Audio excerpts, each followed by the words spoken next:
مجھے صلاح الدین یاد آیا اور میں بہت رویا۔ وہ بھی کسی ماں کا جنا ہی ہوا تھا۔ اس کے زمانے میں کرک، ایک ہمارے پاکستان میں کرک ہے، ایک اردن میں کرک ہے، اونچی پہاڑی پر وہ شہر ہے اور بڑا دشوار قلعہ ہے۔ اس پر ایک حکمران تھا عیسائی، اس کا نام تھا ریجنالڈ۔ تو کرک کے قریب سے قافلے گزرتے تھے حج کے، تو اس نے ایک دفعہ حاجیوں کے قافلے پہ حملہ کیا اور کہنے لگا بلاؤ اپنے محمد کو تمہاری مدد کرے، اور سارے حاجیوں کو تعطیق کر دیا۔ اور دوسری دفعہ اس نے بحری بیڑا تیار کی اور مدینے پر حملہ کرنے کے لیے وہ بندرگاہ تک پہنچا یمبو کی، لیکن موسمی حالات سازگار نہ تھے تو واپس ہو گیا۔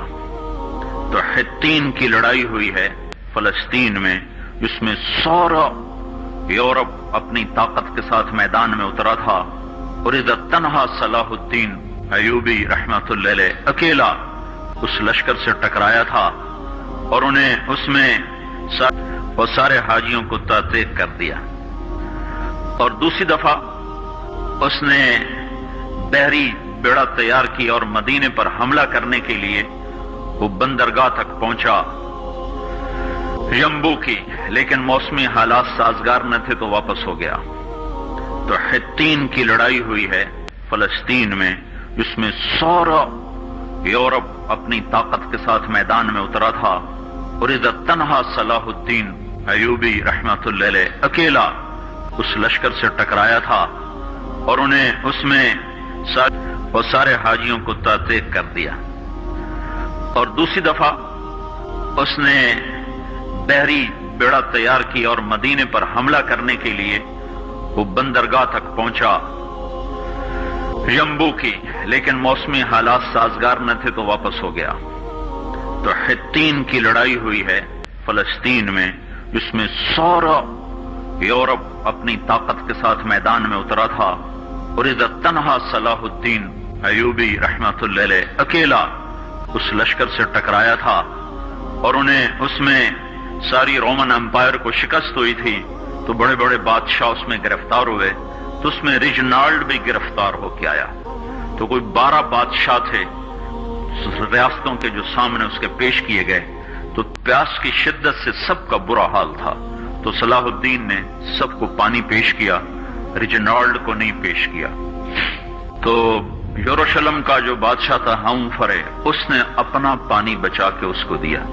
تو صلاح الدین نے کہا یہ پانی تو دے رہا ہے، میں نہیں دے رہا ہوں۔ اسلام میں یہ ہے جب کسی کو پانی پلا دو تو اس پہ تم ہاتھ نہیں اٹھا سکتے، یہ امن کی نشانی ہے۔ تو صلاح الدین نے فوراً اسے کہا یہ پانی تو نے دیا، میں نے نہیں دیا۔ تو پھر انہوں نے ریجنالڈ کو اسلام کی دعوت دی کہ تو مسلمان ہو جا، میں تجھے دعوت دیتا ہوں۔ اس نے انکار کر دیا، کہا میں نہیں ہوتا۔ تو انہوں نے کہا میں نے تیرے قتل کی 2 دفعہ قسم کھائی تھی۔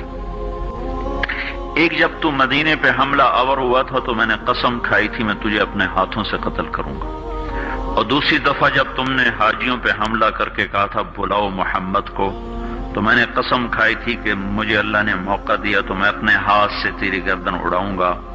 آج محمد کا ادنا